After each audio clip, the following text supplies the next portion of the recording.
Eu pude lembrar de um fato muito importante que aconteceu comigo e eu queria testificar para os irmãos este algo tão precioso que vai trazer para nós um pouco mais de experiência. Eu estava em Brasília, isso foi em 82, 83 talvez, era jovem, estava na igreja e trabalhando em uma empresa, e meu patrão foi embora para um determinado lugar e me deixou em Brasília com uma certa quantidade de dinheiro, e eu fui gastando aquele dinheiro durante um tempo, a comida, a viagem, ônibus, enfim, e eu pensei comigo num dia de domingo, eu pensei, hoje eu tenho 15 mil cruzeiros, e 15 mil cruzeiros naquele tempo daria para mim fazer uma última refeição, e ficaria sem dinheiro.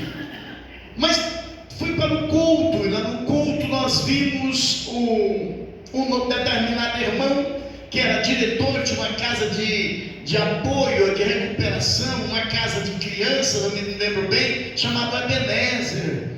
E ele começou, depois do culto, ele começou a falar, gente, nós precisamos de cobertores para as nossas crianças. Era um orfanato, eu acho. Vamos comprar cobertores, eu quero uma oferta boa para todo mundo ajudar, que nós comprar agasalho para as crianças. E ele fez um jeito assim, tão, vamos dizer assim, ele representou aquelas crianças, e eu via aqueles meninos encostados no cantinho da parede ou do muro, e tremendo de frio, e vamos tirar a oferta para ajudar essas crianças. Eles trouxeram a salva, eu peguei os 15 mil cruzeiros, era a minha última refeição, e coloquei naquela sala, e terminou o culto, que foi muito alegre, um pregador muito abençoado, Deus falou com todo mundo de uma maneira muito especial, falou coletivamente com a igreja, e o povo amou aquele culto, aquela mensagem, e depois veio a oferta terminou o culto, os irmãos daquela alegria, confraternizando, que antigamente era um pouquinho diferente. Antigamente, quando terminava o culto, o povo saía de lá com o lenço na mão, enxugando lágrimas, porque eles choravam, o povo chorava. Irmãos, quem se lembra de quando o povo da igreja chorava nos cultos, né? Dá saudade da gente, né? Eu sinto saudade daquele tempo que quando a igreja reunia, Deus operava de uma maneira tão extraordinária que a gente saía de lá com o lenço molhado de tanto chorar, e aqueles irmãos choravam e nós chorávamos na presença de Deus. Mas veio um irmão chamado Titinho, irmão Benedito, e me abraçou e olhou para mim dentro dos meus olhos e disse, irmão Edson, me fala sim ou não, sem questionar se eu quero ouvir sim ou não. O irmão está sem dinheiro? Eu disse sim. Ele colocou no meu bolso 50 mil cruzeiros.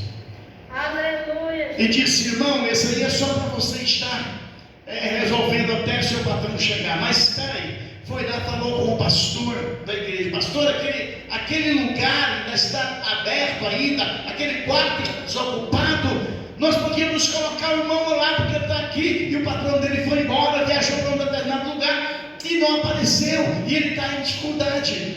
Ele disse, está liberado sim. E ali naquele momento ele me levou para aquela casa, e eu fiquei naquele quarto durante um mês, até meu patrão aparecer, e todos os dias eles colocavam comida ali na minha cabeceira. Eu chegava no trabalho, a comida estava lá, chegava à noite, a comida estava lá, eu não via ninguém, porque o quarto dava para fora. E aí eu fui entender que fidelidade é algo que realmente está no coração de Deus. Eu costumo dizer que existe somente um elo de ligação entre Deus e o homem. Não é um cartão de membro que você traz no bolso ou na sua carteira. Não é a frequência diária, a sua frequência todos os dias no culto. Não é você ser dizimista da igreja. Não é este o elo entre Deus e o homem. O elo de salvação existe um só, chama-se fidelidade, caridade, misericórdia. Aleluia! Eu me lembrei, eu estava lendo o texto, eu me lembrei desta passagem e resolvi dividir com os irmãos. Glória a Deus! 2 Coríntios, capítulo 9, versículo 8. Vamos ler o texto. 2 Coríntios 9, 8. É isso, né, irmãos? Estou certo? 2 Coríntios 9, 8. Até marquei. Glória a Deus. Louvado seja o nome do Senhor. Diz assim o texto: Deus é poderoso para fazer abundar em vós toda a graça, a fim de que, tendo sempre em tudo toda a suficiência, abundeis em toda boa obra, conforme está escrito: espalhou, deu aos pobres, a sua benesse para sempre. Aquele que dá a semente ao que semeia, também vos dê pão para comer. Multiplique a vossa sementeira e aumenta os frutos da vossa justiça. Sentai-vos, irmãos, em nome de Jesus. Prazer estar aqui nesta noite, né? Juntamente com os amados irmãos.